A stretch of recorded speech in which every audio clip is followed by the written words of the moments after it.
So I want to discuss here the role of rebel music in the decolonization efforts of the discipline of international relations. So disciplinary IR is colonial, and one of the goals of contemporary critical scholars is to explore this coloniality and decolonize the discipline. It's not always clear, however, how to engage in decolonization, so my core argument is that Afro-Caribbean rebel music is one mechanism of decolonization. This music comprises a body of thought that challenges core IR assumptions about security, peace, and the role of the state. We should recognize that disciplinary IR, comprising primarily realism and liberalism, was founded on ideas about man and the state of nature that only made sense through the lens of white supremacy. The early founders of international relations theory, Woodrow Wilson and Paul Reich particularly, incorporated ideas about white supremacy in early formulations of these of realism and liberalism. And these early ideas advocated the colonial expansion by Europe and North America in the American continent and then later throughout the African continent and Asia. And in their contemporary versions, both realism and liberalism continue to advocate the domination of global affairs by the global north as a primary way to attain international peace. Moreover, the core argument by early IR scholars was that the only order and civilization visible in global affairs was that order and civilization provided by the European-style state and the expansion of the state form. This, of course, ignored the reality of the social and political life in the African continent and among First Nations, which were, despite their organization, characterized by white philosophers as, quote, Negroes and savages in the state of nature. So disciplinary IR is not only racist, it is also inaccurate and leads to inaccurate depictions of the world. Now, during the late 19th to early 20th century, black scholars from the global black diaspora, including W.B. Du Bois, H. Sylvester Williams, Marcus Garvey, Alain Locke, and Anna Cooper, developed a school of thought.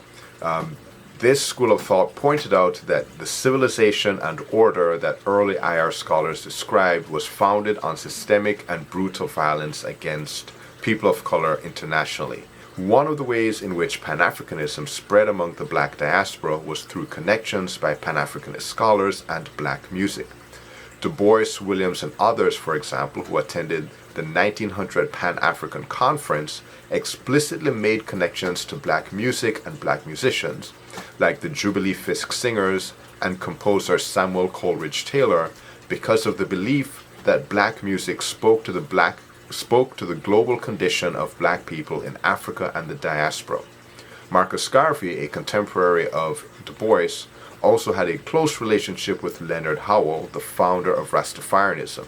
These relationships led to the development of a musical community in the global black diaspora, and in Jamaica this centered on the Rastas and what eventually became reggae music, who incorporated Pan-Africanist ideas and theories explicitly and implicitly in their music through themes, lyrics, and musical stylings.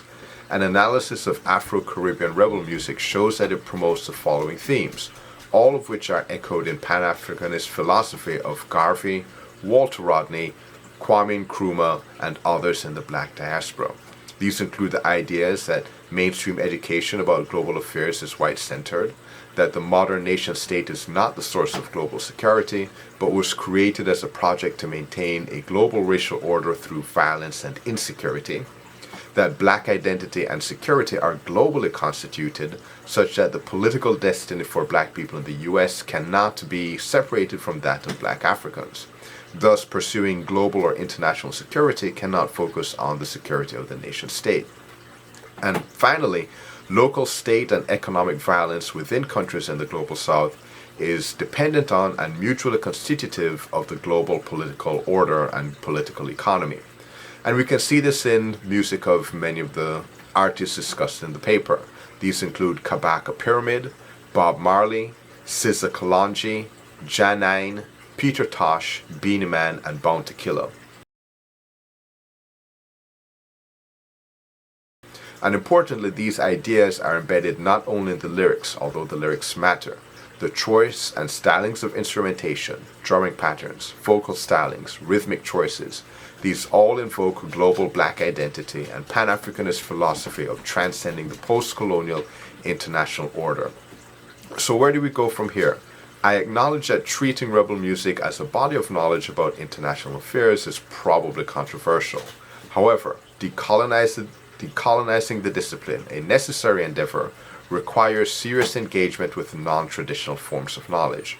Rebel music comprises theoretically grounded ideas about global affairs from the perspective of the marginalized majority of the world's population. Moreover, music is a form of global knowledge.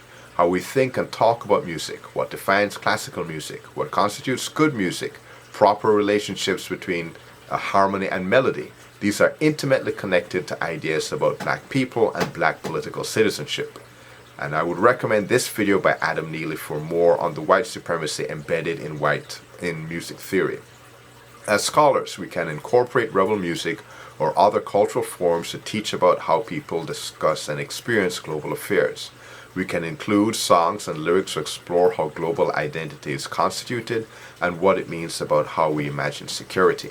And we can show how racial ideas about black political citizenship in foundational white philosophy are embedded in and critiqued by ideas about white and black music and white and black citizenship.